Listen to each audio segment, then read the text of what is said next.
মমতা বন্দ্যোপাধ্যায়ের পদত্যাগের এক দফা দাবিতে এবার মুখ্যমন্ত্রী মমতা বন্দ্যোপাধ্যায়ের কার্যালয় ঘেরাওয়ের কর্মসূচি ছাত্র সমাজের। মঙ্গলবার ডাকা এই কর্মসূচিতে সমর্থন দিয়ে দাবি যেন আরও জোরালো করল কেন্দ্রের ক্ষমতাসীন দল বিজেপি।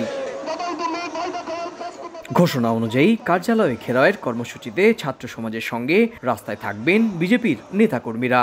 এতেই নাশকতার শঙ্কা তৈরি হয়েছে রাজ্য সরকারের গোয়েন্দাদের মাঝে। কর্মকর্তারা জানিয়েছেন, কর্মসূচি ঘিরে বাড়তি সতর্ক অবস্থানে থাকবে প্রশাসন। আতঙ্কে আছেন শহরের সাধারণ বাসিন্দারাও। সারা পশ্চিমবাংলা আগুন জ্বলছে, ছাত্র ছাত্রী, স্কুল পড়ুয়া থেকে ধরে সবাই এর প্রতিবাদ করছে। সেই প্রতিবাদকে সামনে রেখে 27 তারিখ নবান্ন অভিযান। এই গভর্নমেন্ট বাড়াবাড়ি করে ফেলছে, যে কোনো জিনিস ধামাচাপা দেওয়ার জন্য।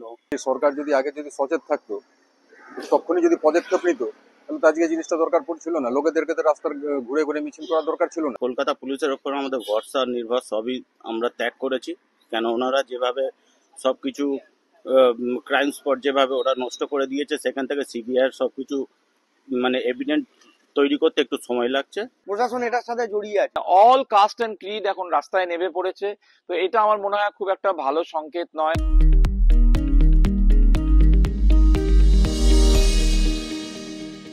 মমতার পদত্যাগের দাবির কর্মসূচি শুরু হয় সম্প্রতি নারী চিকিৎসককে ধর্ষণের পর হত্যার ঘটনাকে কেন্দ্র করে।